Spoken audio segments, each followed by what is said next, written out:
Selamat pagi, selamat datang kembali di YouTube channel dan podcast Andi Suanda. Berkali-kali negosiasi, berkali-kali Anda merasa bahwa sebentar lagi Anda akan closing properti. Tetapi ujungnya selalu gagal transaksi. Nah, apabila Anda seorang agent properti dan Anda punya masalah tersebut, maka tonton video ini sampai habis dan Anda akan menemukan jawabannya.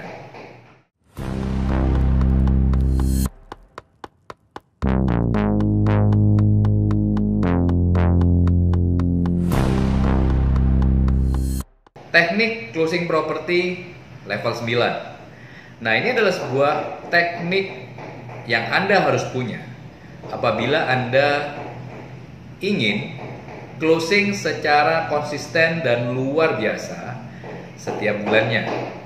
Saya menyebutnya dengan teknik closing property level 9. Nah, apa teknik closing property level 9 itu? Teknik closing property level 9 adalah teknik yang menggabungkan antara membaca sinyal beli, menganalisa kebutuhan pembeli, dan mendorongnya secara halus untuk segera merealisasikan pembelian properti. Jadi, saya ulangi lagi, ini adalah penggabungan tiga hal. Yang pertama adalah membaca sinyal beli, menganalisa kebutuhan pembeli, dan mendorongnya secara halus untuk melakukan pembelian properti. Langkah yang pertama pada waktu Anda ingin closing properti, Anda harus bisa yang namanya menganalisa kebutuhan pembeli. Marketing hebat biasanya mendengar lebih banyak dibandingkan dia berbicara. Maka dari itu kenapa Tuhan menciptakan kita dengan dua telinga dan satu mulut. Artinya apa? Kita harus mendengar lebih banyak dibandingkan kita berbicara. Ada mitos yang ngomong bahwa seorang agent properti atau seorang marketing yang hebat itu harus pintar ngomong. Menurut saya salah. Seorang marketing yang hebat itu harus pintar untuk mendengarkan. Dia harus pintar untuk membuka telinganya lebar-lebar sehingga dia dapat memberikan solusi yang terbaik untuk klien mereka. Dengan mengajukan pertanyaan yang tepat, kita bisa tahu secara jitu kebutuhan pembeli. Nah,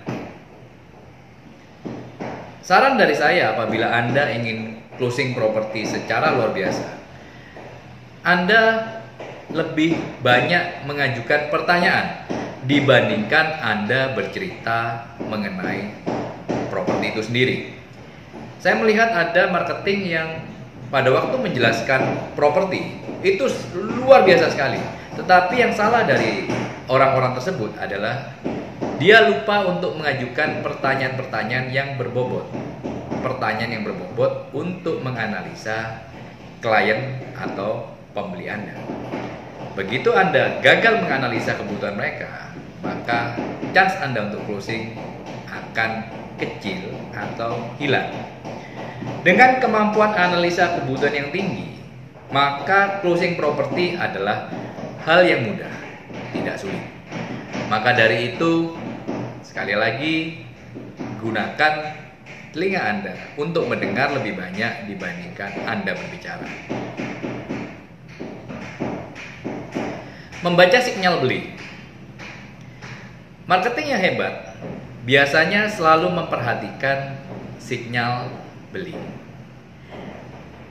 Apakah mudah untuk membaca sinyal beli? Sebetulnya kalau Anda lebih banyak mendengarkan, Anda lebih banyak mengamati, Anda bisa melihat dari bahasa tubuh klien Anda, dari pertanyaan-pertanyaan yang dia lontarkan, Anda dapat tahu bahwa kapan klien ini suka dengan properti itu, kapan klien ini tidak suka dengan properti yang Anda tawarkan, itu kebaca semua.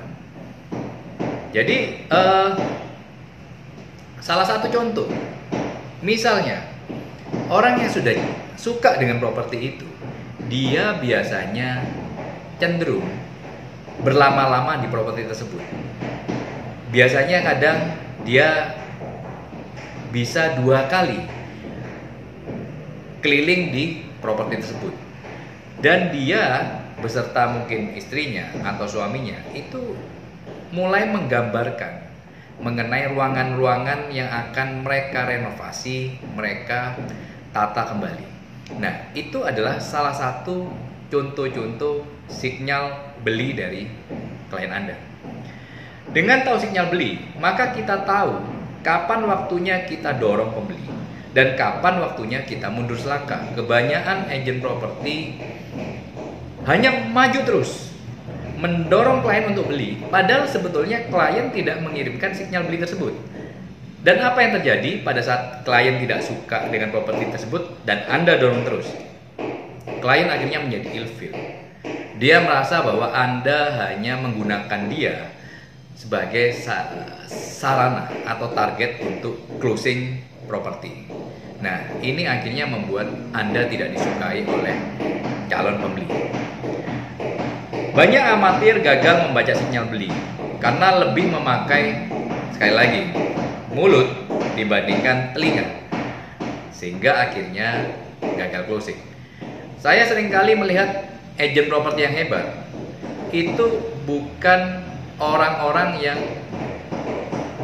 jago sekali dalam ngomong. Dia tiap kali ngantarkan buyer dia ngomong, tidak. Agen-agen yang hebat di dalam mengantarkan viewing properti biasanya mereka lebih banyak diam dan sesekali mereka mengajukan pertanyaan yang sangat berbobot.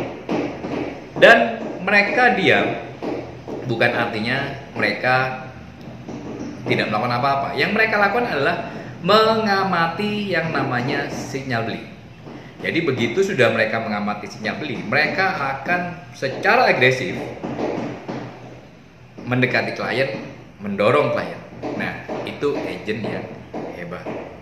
Jadi dia bisa membaca kapan waktunya orang mau beli, kapan waktunya orang tidak tertarik dengan properti yang kita tawarkan. Yang terakhir adalah yang saya sebut dengan finishing touch. Jadi agen properti ini saya menganalogikan dengan sepak bola. Banyak agen properti secara luar biasa, mereka mampu menggiring bola dari belakang lapangan sampai ke depan, tetapi selalu gagal menendang bola di depan gawang. Bisa aja bolanya meleset ke kanan, ke kiri, ke atas, menyentuh mistar gawang dan sebagainya. Nah, ini yang disebut dengan finishing touch. Ketajaman Anda, naluri Anda untuk bikin goal, untuk bikin transaksi properti itu dibutuhkan di saat-saat seperti ini. Ini saat-saat dibilang saat-saat menentukan. Nah, banyak marketing yang menjelaskan produk secara luar biasa, tetapi akhirnya tidak closing. Mengapa? Ya karena mereka gagal menganalisa kebutuhan klien, mereka gagal membaca sinyal beli, sehingga akhirnya mereka mendorong secara salah. Properti yang klien tidak suka mereka dorong, properti yang klien suka mereka malah tidak mendorong, malah kembali mengarahkan kepada properti yang tidak disukai oleh klien. Nah, seringkali akhirnya menghasilkan gagal closing.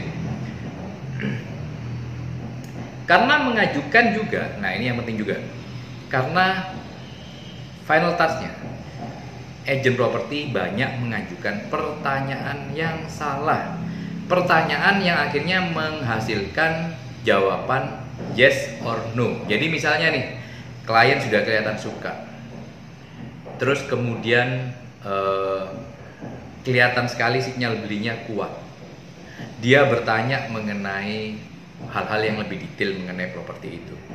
Tetapi pertanyaan terakhirnya adalah, contoh, Bapak atau Ibu jadi beli properti ini? Nah, begitu pertanyaan itu jadi diajukan, si klien akan menjawab seperti ini. Oke, baik, akan saya pikirkan dulu. Saya akan rundingkan dengan istri saya akan rundingkan dengan anak-anak, nanti kamu saya kabari. Lah, dan setelah klien itu pulang, yang terjadi apa? Klien berubah pikiran. Dan akhirnya Anda yang mestinya bisa closing, tiba-tiba batal closing. Ajukan pertanyaan yang berbeda. Rubah pertanyaannya dengan mengasumsikan bahwa klien ini beli.